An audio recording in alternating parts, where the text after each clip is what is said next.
Welcome to the Michigan Man Podcast on Wolverine Sports Radio, a member of the V Sporto Network, and in partnership with SB Nation's Maize and Brew, for Wolverine fans from coast to coast. Go Blue, and welcome to the show. I'm your host, Mike Fitzpatrick. With us today will be Clayton Sayfie from the Wolverine Magazine. Before he joins us, let's get it going with a few of my thoughts. Spring is slowly but surely arriving here in southeast Michigan, and that means softball, baseball, and track are taking center stage on the Michigan athletic scene. However, most of you I hear from are still wanting to talk about football, basketball, and yes, hockey. So that is what we will concentrate on this week.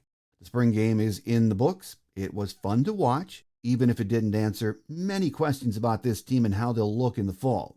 As far as basketball goes, it was another good run in March that we all enjoyed to end the season, and all looks very promising for next year.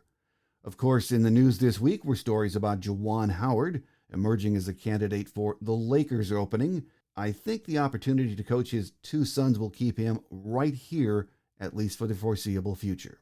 Hockey made a great run to the Frozen Four and lost an overtime heartbreaker to eventual national champion Denver.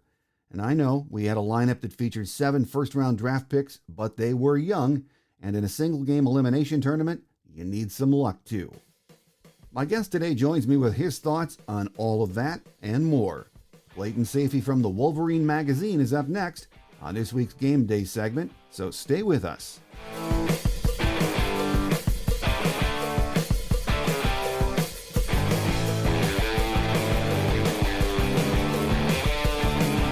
Here with us on our Game Day segment this week is Clayton Sayfie from the Wolverine as we talk a little Michigan football and spring game. Welcome to the show, Clayton. Thanks for having me back. I thought maybe I wasn't going to make the cut again after my first appearance, but I'm just kidding. But I appreciate it. Great show. No, as always, it's great to have you back with us. And as we were discussing before we started taping today, the football is still front burner topic with Michigan fans, even though the spring game was last week. So we're going to talk more football. Surprise, surprise. Clayton, for the first time since 2019, Michigan really had a spring game in the front of a live crowd, which is cool to see. And it was even football weather, but overall it was a great day for the program, wasn't it? It was. Yeah, it was a little chilly, but I think, the people that went enjoyed it. A big reason for that was because, there was a game, and it was a game. It was the Maize versus the Blue. It was a competitive game, even if Jim Harbaugh had to call a couple penalties there late to try to help the Maize team mount a little bit of a comeback there with the 20-12 loss. But I thought it was entertaining, and I thought that, both teams were fairly even. The Blue obviously had the edge, but we got to see a lot. We got to see a lot of the young guys, but we also saw in the first quarter some of the starters, the guys that we're familiar with, and seeing some guys take some leaps and make some improvement over the offseason already. So that was interesting. But, you can just kind of tell, and I kind of left that game thinking that this program's in good hands coming off of last season. It's not a surprise, but just seeing the competitiveness out there, seeing Donovan Edwards, I think he was yelling out signals to his defense about what the other offense is going to do, because obviously he knows the offensive calls. And then I think there was a penalty called for disconcerting signals, and Edwards was upset. These guys were out there competing, having fun. Donovan ran over to the other sideline at one point. Corum ran over to the opposite sideline to try to, gather some intel or whatever. Then they got told to go back. Just fun stuff like that. The coaching staff being split up. The guys talking about, how competitive it was. They wanted to get the steak dinner and not the hot dogs, although Jim Harbaugh said he would prefer hot dogs. I just thought it was a good day, a good competitive game, and we got to see that, Michigan football has kind of picked up where it's left off a little bit from last season, despite losing quite a bit, and they're kind of full steam ahead.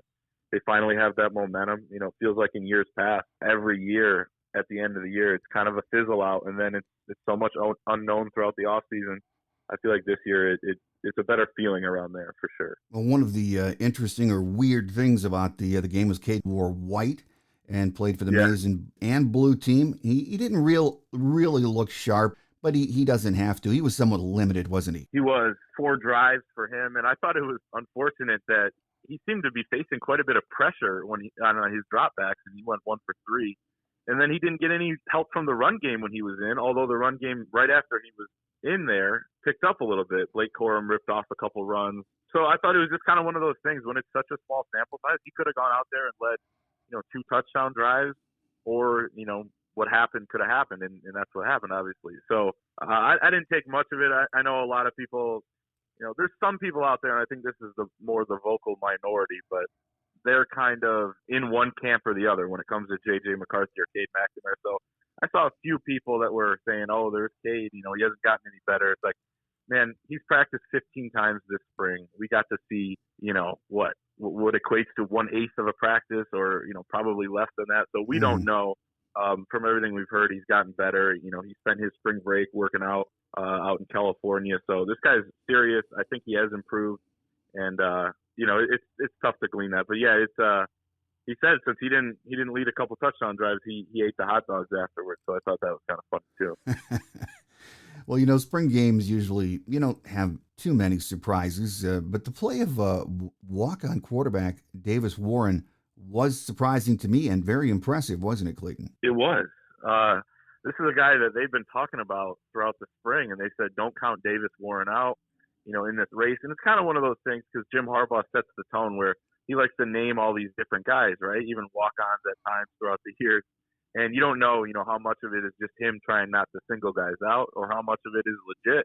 It turns out this time it was legit with Davis Warren. I mean, it's a kid that probably would have been much more highly recruited for sure, but he suffered leukemia and actually survived that in high school, came back, played a few games during his junior year, and then it had his senior year canceled.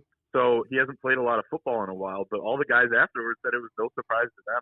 He'd been doing that with the scout team last season as a true freshman, and now to finally have a coming out party, I thought that was cool. As much as it was disappointing that J.J. McCarthy couldn't play, I guess he did hold on some kicks, found a way to get out there. But as much as it was disappointing that we didn't see him in a quarterback role, Davis Warren getting to have that shine I thought was really cool. And he had some zip on the ball. He had a good feel. He was comfortable. He had a couple hard counts where, man, this guy's just in control of that offense. So I thought that was great to see. And, man, Michigan's a lot more deep at quarterback than we originally thought coming into the spring. That is a very good thing. Always good to have a few extra quarterbacks that are able to play. And I liked his decision making, liked everything about him. So that was a very pleasant surprise. And he had some darn good receivers to throw to. That receiving core is looking deep, and we know it's talented. But true freshman Darius Clemens stood out in the game, and he had that beautiful 65-yard TD catch, didn't he? He was very good. It was funny. We were watching him in warm-ups and, had the binoculars out, was trying to get a look at mostly the true freshmen, the early enrollees to, what are these guys looking like and all that, who's dressed and everything, the usual. And you look at Darius Clemens, and I remember saying, like, this guy, that's a ball player right there. We knew that, watching his film out of high school, the fact that he's tall, big, but also fast and runs, a 10-300 meter is pretty incredible. And then you saw it on display in the spring game. I'm glad that he got to, had a couple opportunities there. Caught the touchdown pass, actually threw a nice pass as well on a trick play. So he can kind of do it all. And, man, when you look at that receiving core, as you mentioned, it's pretty loaded. Ronnie Bell wasn't even in there. Obviously, he'll be back for training camp after tearing his ACL last season in the opener. It's going to be hard to find playing time for certain guys. There's going to be guys like Andrell Anthony and Roman Wilson who probably would start on most teams, even in the Big Ten, but will maybe rotate a little bit more at Michigan because of how talented the room is. But Darius Clemens might be a guy that you would think coming in would be the 6th or 7th guy. He might be too good, and it's too early to tell, but he might be too good to keep off the field. So I think he's one to watch. And, man, it was fun to see some of those freshmen out there. Another point of interest was how Mike Sanderstill was used, I thought. He saw time on both sides of the ball and looked pretty darn good as a defensive back, didn't he, Clayton? He looked like a defensive back. That was my impression was, there's number 0, and that's Mike Sanderstill, as we've seen at wide receiver for 3 seasons, going on 4 now, and he played in the slot in this game as well, both ways, and probably will play special teams as well in the fall. But, I think it was the first pass of the game, that deep ball really well thrown by Cade McNamara, intended for Andrell Anthony, one of the better jump ball receivers on this team. Mike Sanderstill is the one making the pass breakup, stride for stride with Andrell Anthony. So that was impressive to see as well. And I was overall, I feel good now about that spot. I think if Mike Sanderstill can continue to get more comfortable there, from everything we've heard, they feel a lot better about the secondary now after he switched over there than before. And even Steve Klingskill said, Steve Klingskill came in last season, of course, he didn't recruit Mike Sainer still. He didn't really know about his defensive background. And he said when Jim Harbaugh called him and suggested it, Klink was like, okay, maybe we'll see. And then saw him on the field, and he was like, okay, this guy knew what he was talking about, and it turned out to be the right decision. So, it wouldn't shock me necessarily if he ended up playing there full time, but Jim Harbaugh has been known to let guys, play multiple positions, and I think we could see that this fall for Mikey. No, I agree. It'll be interesting to see how Mike gets used. Another interesting aspect of the spring game was linebacker Khalil Mullings had 4 carries at running back, including a 21-yard run that was really nice. And he looked like a running back, didn't he, Clayton? Yeah, I was going to say, he looked natural back there. He's another guy that played that position in high school. And I was actually watching his, we had heard that he was repping at running back earlier in the spring. So I, kind of popped on his high school film and, was looking at that and was like, man, he looked like a natural back then. And, I could see why they decided to explore this, this spring. And then you kind of saw it in that game. And yeah, he's probably, one of the options that they're looking at to try to replace Hassan Haskins and how good he was in short yardage situations. But he also, had that 21-yard run over the left side where he just bounced it out and looked instinctual and showed some of that speed. So that was good to see. I wonder what they're going to do with that. I think it's good. They're not very deep there. So I think it's a positive that they're trying things out and, trying to figure out what they have.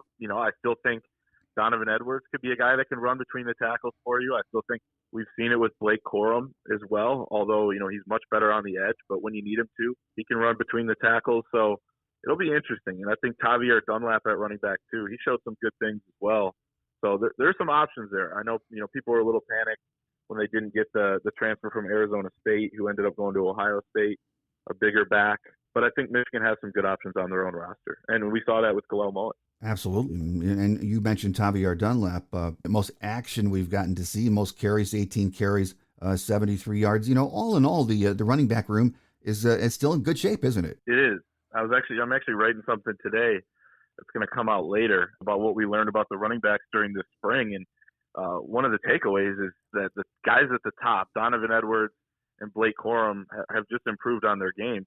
Donovan Edwards, I think, is a guy who we're going to see in the slot. We're going to see out of the backfield. I think we're going to see him and Corum in the backfield together. We saw him in some 2-back sets a little bit more last season. People have talked about A.J. Henning potentially being a Deebo Samuel type of guy, that San Francisco 49ers offensive weapon. I think it's probably Donovan Edwards. If you really had to peg a guy, he can kind of do it all. They've been really impressed with him. And, I think he was one of the MVPs of the spring. And then Blake Corum, we know what he can do. Dunlap is a guy that needs to emerge because we saw in that Penn State game last year when Corum and Edwards were both hurt. Haskins, man, he's a rare breed. He's one of the few guys that could do what he did in that game. He carried it almost 30 times, was in on, I think, every offensive snap except one. So you need a little bit more depth. Dunlap will be big. The fact that they have the option to go with Khalil Mullings is huge too. So Haskins is a big, big loss. 20 touchdowns last season, over 1,000 yards, but I think there's enough talent to do some different things with this group. Doesn't necessarily have to be the same stuff, but they can make up for that production. Well, the offensive lines of both the Maize and Blue teams were a mixture of familiar names, and we got to see the Virginia grad transfer Oluwatimi for the first time. And as advertised, he looks like a big-time center, doesn't he? He does. We've talked to a couple people around the program that said they're surprised he didn't just go pro after last season, and they're lucky for it. The fact that he could also come in and early enroll as well has been massive. Blake Corum said that Olu got his hands on a couple linebackers early on in the spring when they first put pads on. They didn't quite know what he was, and he had such a grip that these guys couldn't get out of. You saw that in his limited time during the spring game too. I thought he was pretty impressive from the snaps I watched of him, and it's really important. We saw last season with Andrew Vastardis at center to have a guy that can not only communicate, rally the troops, do all that, but also be a big-time player at that position. Vastardis was really good last year. I think Oluwatimi has the potential to be even better, potentially, a day 1 or 2 draft pick next season. And, we'll see how it plays out. But I think from the way everybody's talking, he's a total beast. And there were guys talking this spring about those battles between him and Mozzie Smith in practice and how epic those were. So I think they're in pretty good shape there with the offensive line. You kind of plug and play a little bit, and then you look at right tackle with Trente Jones. Looks like the leader there, and Carson Barnhart behind him. So, trying to make up for the production that Andrew Stuber is leaving behind.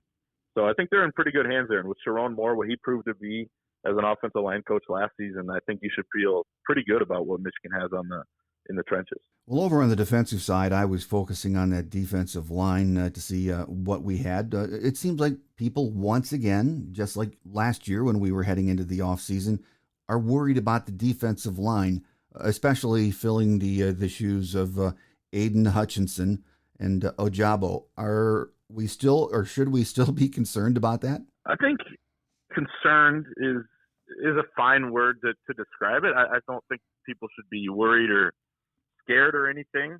I will say there's no Aiden Hutchinson or David Ojabo probably on the roster, although Ojabo, even coming into last season, wasn't really a household name or anything. He hadn't done much in his career. So you got to give these guys the benefit of the doubt that with increased playing time, they could potentially be some game changers. But I don't think that they necessarily have to be. I mean, they're going to build this defense a little bit differently. You don't have to rely on the edge guys as much. And I think we've seen a decent amount of, Mike Morris, Taylor Upshaw, Jalen Harrell, to know that they're at least trusted in there. They can make some plays. They all did it last season. Now that it's their time coming into this year.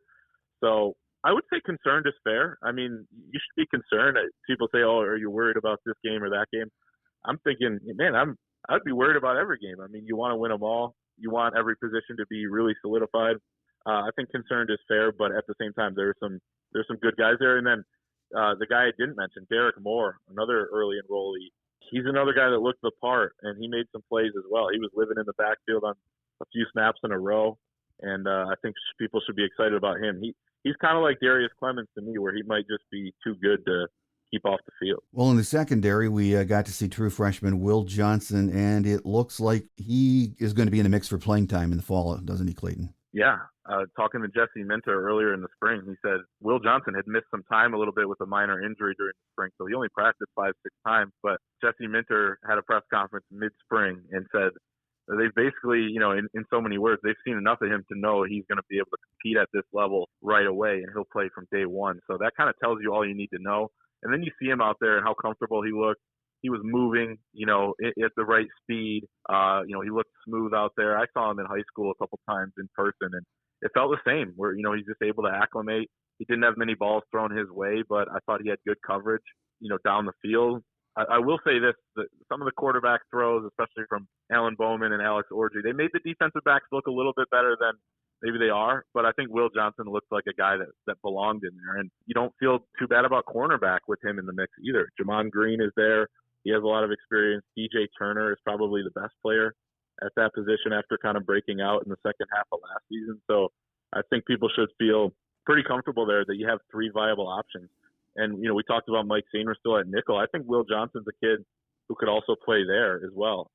So he's got versatility. Well, there wasn't anything about the defensive play, though, that jumped out at me in the spring game, Clayton. But overall, we talked about being concerned about the defensive line. But big picture, Jesse Minter still has plenty of talent to work with, doesn't he? I think so. And, we haven't even talked about the linebackers where Junior Colson might be the best player on that defense, the sophomore. He actually said after the game he feels a little bit like a veteran on this defense because they've lost some of those leaders. But he's going to have to be. He's going to have to play like that this year as a sophomore because he's going to be the guy communicating, not Josh Ross anymore. So, he's going to be in some big shoes there, but I think he can fill them. And, man, Nikai Hill-Green's another guy there. Kalel Mullings, when he was on defense, I thought he looked pretty good.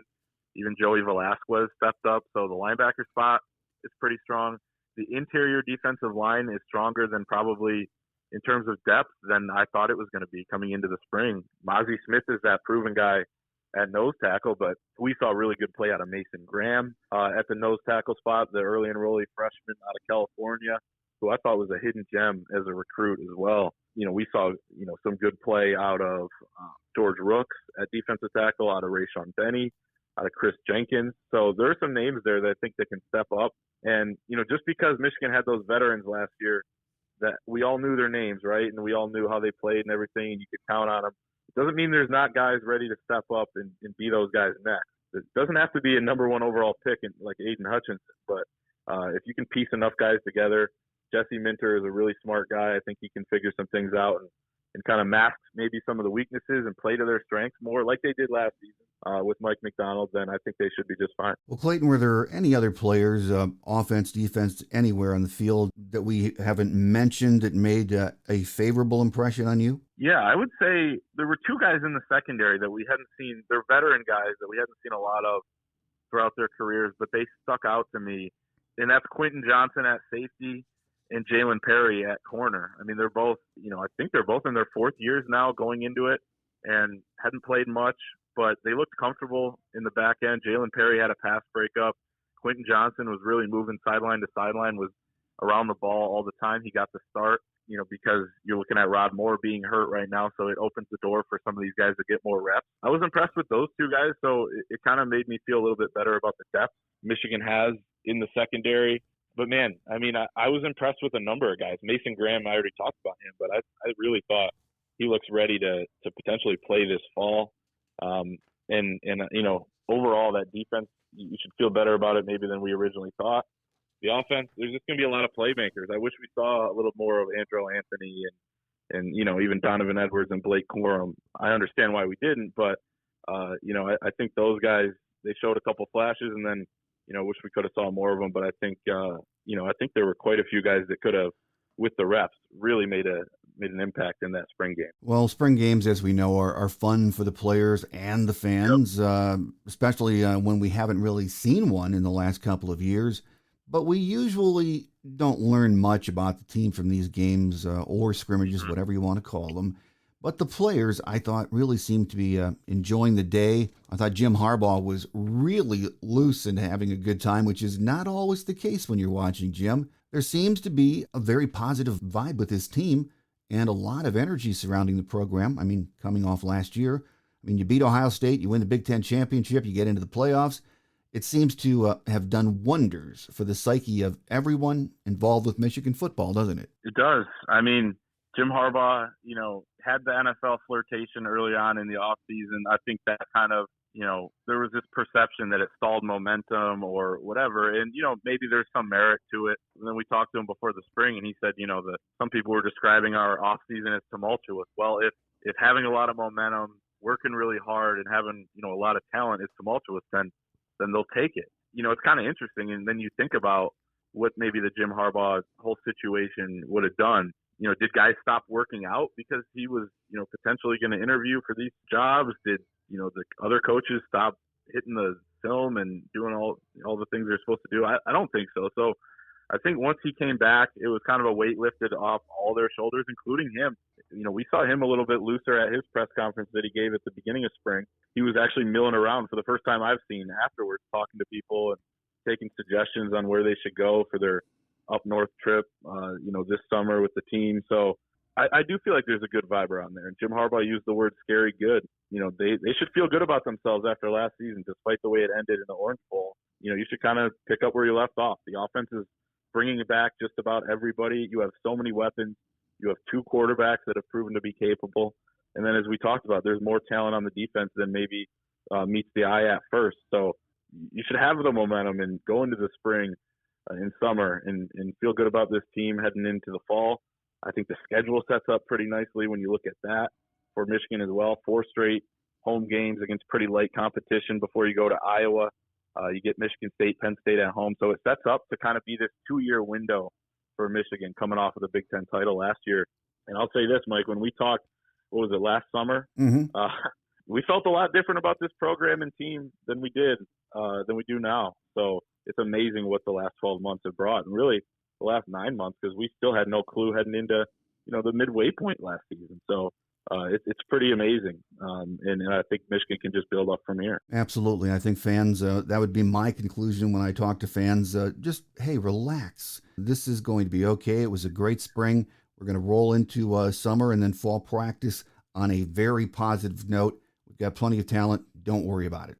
Before we let you get away, though, Clayton, a couple of non-football questions, because there are some things going on other than football. Yeah. There have been some stories in the last few days that Juwan Howard could be a candidate for the Lakers job. Do you put much stock in that? I put stock in the fact that the Lakers may be interested in Juwan Howard. I don't put a lot of stock in him being interested in them for a number of reasons. He loves it here at Michigan.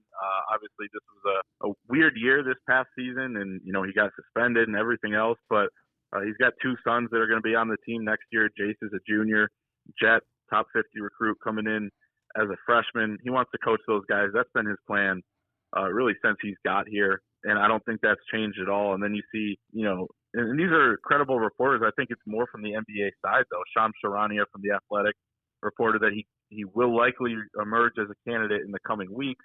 Nothing crazy there. And then you look at a report this morning from the Los Angeles Times that, somebody familiar with Juwan Howard's situation believes that he wants to stay and coach his kids at Michigan.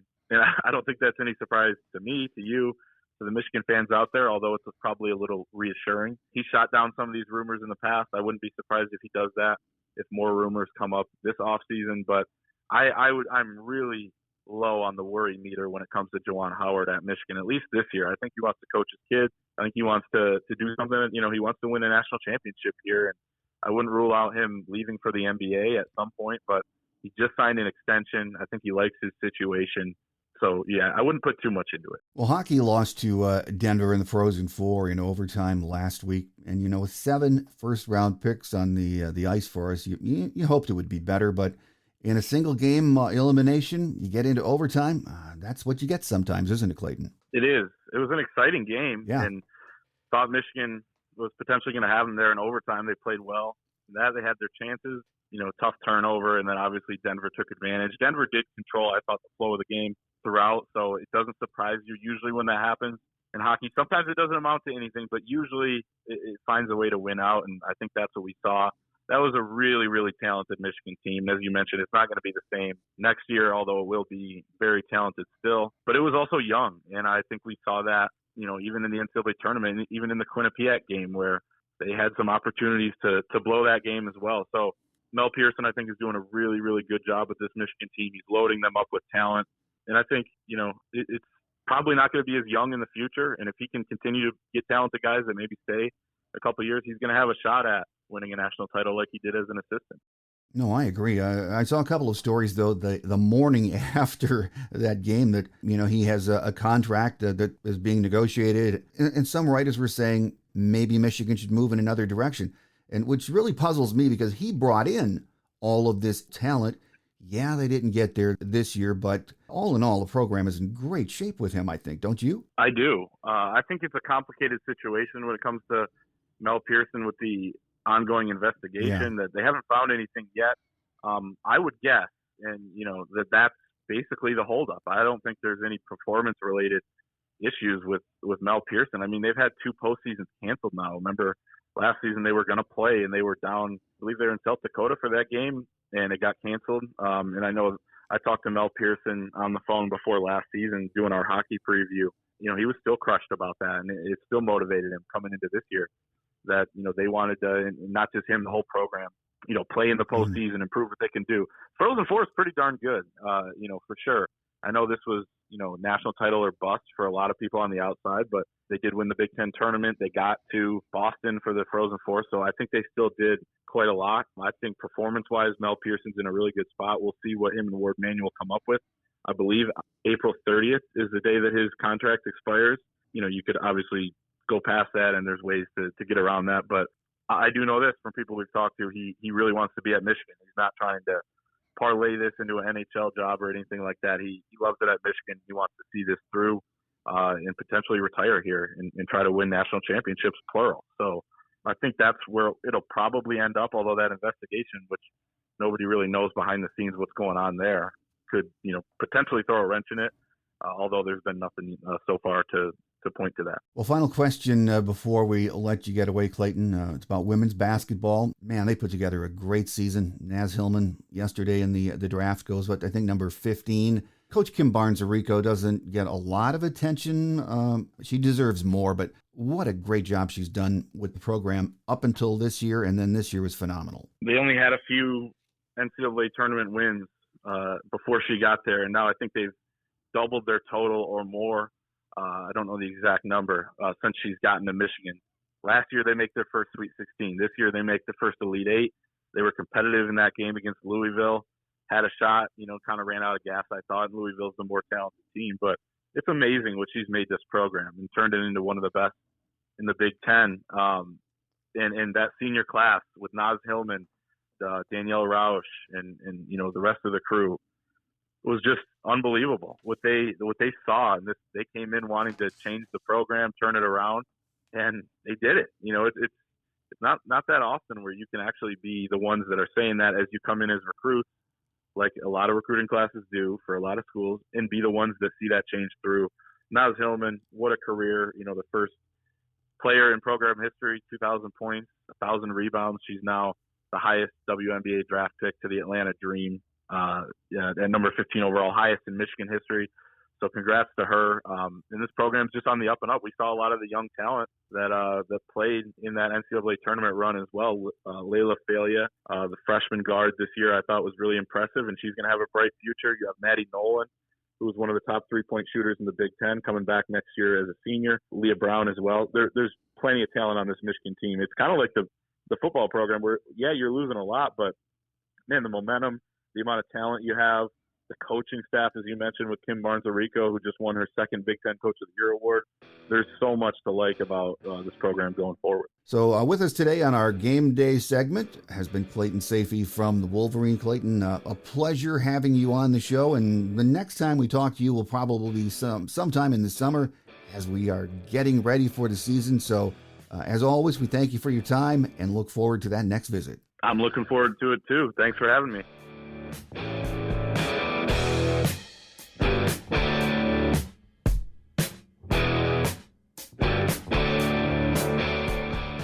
On Quick Hits today, graduate student Melina Livingston delivered a fourth-inning grand slam to propel number 22 softball to a 5-1 comeback win over Central Michigan in its non-conference finale on Tuesday afternoon. Michigan will head to Maryland this weekend for a 3-game set against the Terps. The series kicks off with 6 p.m. games on Thursday and Friday before wrapping up with a noon slate on Saturday at the Maryland Softball Stadium. Michigan is 24-12 overall, 4-5 in Big Ten action so far this spring. Despite out-hitting the Fighting Irish on Wednesday, baseball dropped a midweek game to number 10 ranked Notre Dame by a score of 14-5 down in South Bend. Michigan will return to action on Friday when they kick off a 3-game series against Michigan State in East Lansing. The Wolverines are 17-15 overall, 3-3 in Big Ten action so far. Number 3 ranked women's gymnastics, 28-2 on the season, will travel to Fort Worth, Texas on Thursday for the NCAA semifinals at 5 p.m. Central Time. The Wolverines will compete against number 2 Florida, number 6 Auburn, and number 8 Missouri in the second semifinal session. Should U of M finish in the top 2 of its session, it will advance to the NCAA finals set for Saturday at 12 noon Central Time. So the best of luck to Coach Bev Flockey and the ladies. That will do it for another show. Have a great Wolverine week, everyone. I'm your host, Mike Fitzpatrick. Until we meet again next week, take care, and as always, go blue. Thanks for joining us today on The Michigan Man, here on Wolverine Sports Radio, a member of the V Sporto Network, and in partnership with SB Nation's Maize and Brew. Our listener lines are open 24/7 for your calls at 313-263-4842. That's 313-263-4842. Or email us at themichiganmanpodcast@yahoo.com. That's themichiganmanpodcast@yahoo.com. The Michigan Man Podcast is produced at the studios of Robin Lynn Productions, Allen Park, Michigan, and is not affiliated with the University of Michigan. Go Blue!